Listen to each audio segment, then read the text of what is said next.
Shalom, shalom, shalom. Tozali bongo lokola bomiseli dimanche. Esika wapito ila kabino sango malamu na komo na Yesu. Alors lelo prédication na monsieur Zali 100% na lingala parce que dimanche passé tu parlais qui sur Nazareth manifesto. Bato ebele ba benga kingai kotuna mituna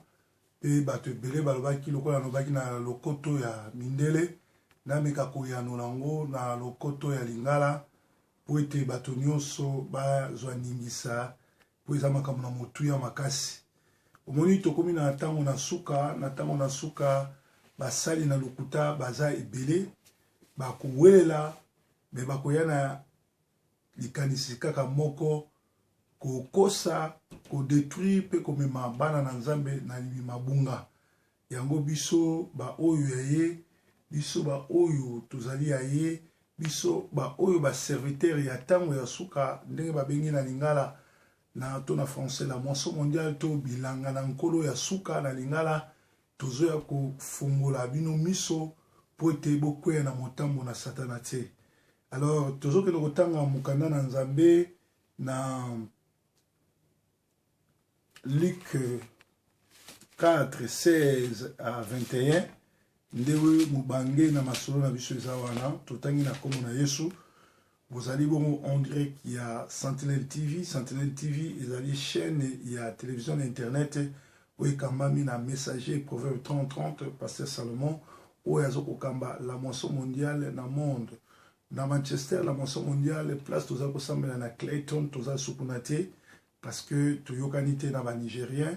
Alors tozoluka esika mususu ya kitoko toza topesi ba annonce et pas bato ba pesa rabasal kala minité bokozwa adresse na biso. Alors bato nyonso to bana posa osanga na biso chaque dimanche bobengi tokoyebisa bino esika ni tozo sangana en attendant tozo esika wana bato ya Paris boza na kimia kala minité na kozala na Paris pona ko régler problème ya esika ya kosambela parce que eza malamu tokutanaka na salle bato baye bakutani basambeli pe bakei eza malamu. Pour le moment bolandaka biso nano na chaîne bozoteya mape kitoko eza malamu. Bato ya Suisse nazozela bino boorganize ndenge moko na bato ya Belgique ndenge moko mpe na bato ya Germanie surtout na Francfort namoni mama na biso azali kuna alingaka natanga kombo te bino bobongisama bino bato ya Francfort bato pe ya Bayern kuna tozomona papa Féroce na mama na biso Fifi bo bongama pour na tournée na ngai ya 2017 nzambe apambola musala na masina pe na kingasani ezotambola kitoko kala mingi te bokozwa ba video oyo bazokabolela bato masina bato kingasani bakoli botindaki bato Suisse bato Allemagne na bato ya mikili mususu bakoli botindaki mpona église ya masina nzambe apambola moko na moko. Donc tozali bongo na Luc 4 16 à 21 et il s'est rendu à Nazareth où il avait été élevé et selon sa coutume il entra dans la synagogue les jours de sabbat. Il se leva pour faire la lecture et on lui remit le livre du prophète Isaïe. L'ayant déroulé, il trouva l'endroit où il est écrit « L'Esprit du Seigneur est sur moi parce qu'il m'a oint pour annoncer une bonne nouvelle aux pauvres. Il m'a envoyé pour guérir ceux qui ont les cœurs brisés, pour proclamer aux captifs la délivrance et aux aveugles le recouvrement de la vie, pour envoyer libres les opprimés, pour publier une année de grâce du Seigneur. » Ensuite, il roula les livres et les remit aux serviteurs et s'assit. Tous ceux qui se trouvaient dans la synagogue avaient les yeux ou les regards fixés sur lui. Alors il commença à leur dire « Aujourd'hui, cette parole de l'Écriture que vous venez d'entendre est accomplie. » Et tous lui rendaient témoignage. Awa, bazobengango Nazareth manifesto parce que Jésus a zongi na place à Botama, place à Kola, na Nazareth, mais tant wa zongi à côté na synagogue, donc ça peut pas na bako zaki l'église te mais zaki ba synagogue, et comme tant wa kotanga parce que na tant wa kale alaki botangi verset, bat ba comme ko expliquer ba oyo bayaka na la moisson mondiale ba yebine to travaillaka ezalaka to célébraka l'éternel mais to partageaka bien verset mutu na mutu apesi explication na ye après motei expliquer révélation ndenge yali esika nyonso tobandaka ba celui na biso prière ezala bongo pour mwana na nzambe nyonso toutefois yeba liloba na nzambe. Donc awa Yesu azongi na Nazareth esika abotama esika akola bato bakamwe po batika komona akenda classe te bato bakamwe po bayebaki azaki mwana ya sentinelle ya mwana ya charpentier plutôt ya sentinelle te mais ya charpentier mosali mabaya mosali bakiti bambeto bamona moto atanga te atelemi atangi alobi molimo na nzambe eza likolo na nga parce que etindi ngai efulukisi ngai po ete naya kopesa sango malamu na bato baza na baproblème po naya kokangola ba oyo baza na miongo et puis mosusu alobi nini na rendre libre ba opprimé bato bakangami na milimo songolo pe alobi liloba oyo ezwi esika na bomoi na bino. Na kati ya mukanda oyo Bible ezoloba à la fois ajoutons la science. Na kumisi nzambe ke nazotanga théologie mais naza déjà avant na kende école biblique nazali bongo appelé ouin formé naza une expérience à plus de 19 ans étant que pasteur na l'église pe ko tambola à travers 4 continents côté à San Malam mais lorsqu'on a yé pour kota na makomi pour nazo sala théologie mission biso étant que bato to uti libanda to yena mboka poto to za ba missionnaire so na bisibino ke église ebele lelo bozo benga église te ezali muziki ezali agrégat social ezali kimoyibi ezaba aventure bondi mangate parce que bazo sala mission nzambe te na Nazareth manifesto Jésus a kopesa vision na ye l'église abi esprit ankolo ezali kolo nanga etininga na kangola ba o bakangami etininga na annoncer la bonne nouvelle etininga yi na ya kobikisa ba o bazana ba problème. Église ya nzambe première mission nango ezali ko sunga bato baza négligé ezali ko zo en charge bato baza na ba problème ezali ko aider bato bakangami bato musu baza na kokangama ya molimo ba musu baza na ba problème sociaux. Ministère à Jésus alingaka loba beaucoup plus aye pour na ko régler ba problèmes sociaux. Yango moni na poto awa gouvernement makasi bakoyeba ke muto a travaillé malamu muto azaki président malamu to premier ministre solo soka na projet de société pour na société a yango moni ana poto bafutaka ba chômeur bafutaka bano babotami bafutaka bana bakendaka classe ofele. C'est ça na kati ya vision ankolo Yesu ya Nazareth manifesto. Nazareth manifesto soko tangi na Luc 6 Luc 8 banana 1 na 3 balobi Jésus partait de ville en ville. Les 12 étaient avec lui. Marie de laquelle étaient sortis 7 démons était avec lui. Et il y avait aussi d'autres femmes et de riches qui se promenaient avec Jésus. Mais Jésus partait de ville en ville, visitait les gens, il leur donnait à manger, il guérissait les malades. Batobele baza ba pasteur, batobele ba mbengi basai na nzambe ba comprenant ministère à Jésus.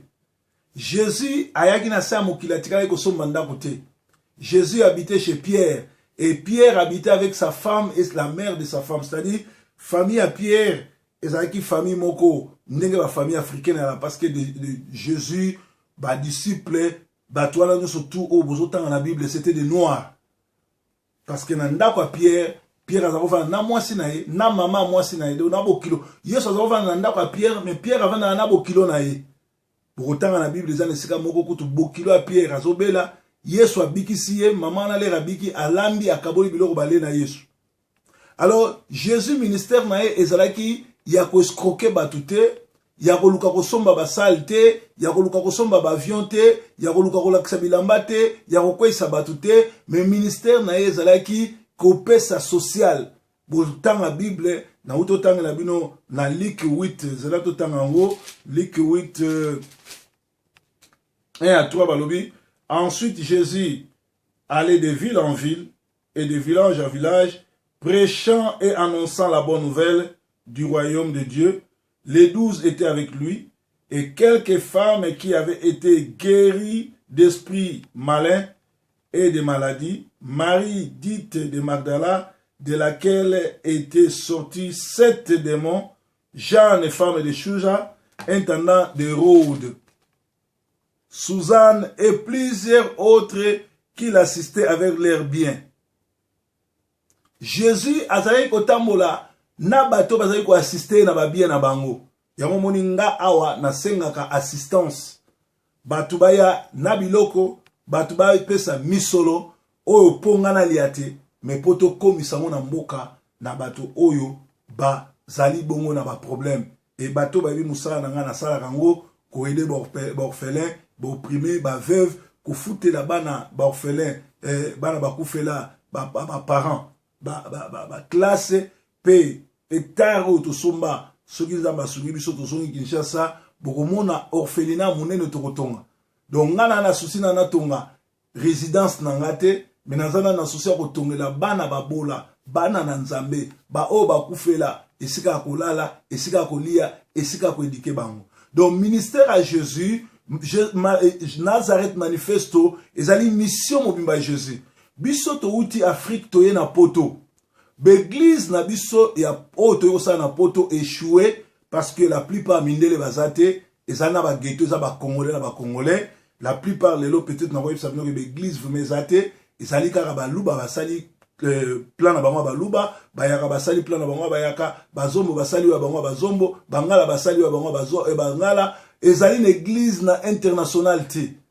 Omona ba groupe ya ba batu ba luba bana kwena bango bayaka na kwena bango bangala na kwena bango batabandu na kwena bango et batabandu bazali beaucoup plus bato bazaka influencer na ba tribu mususu bakoka ko soutenir batu na bango te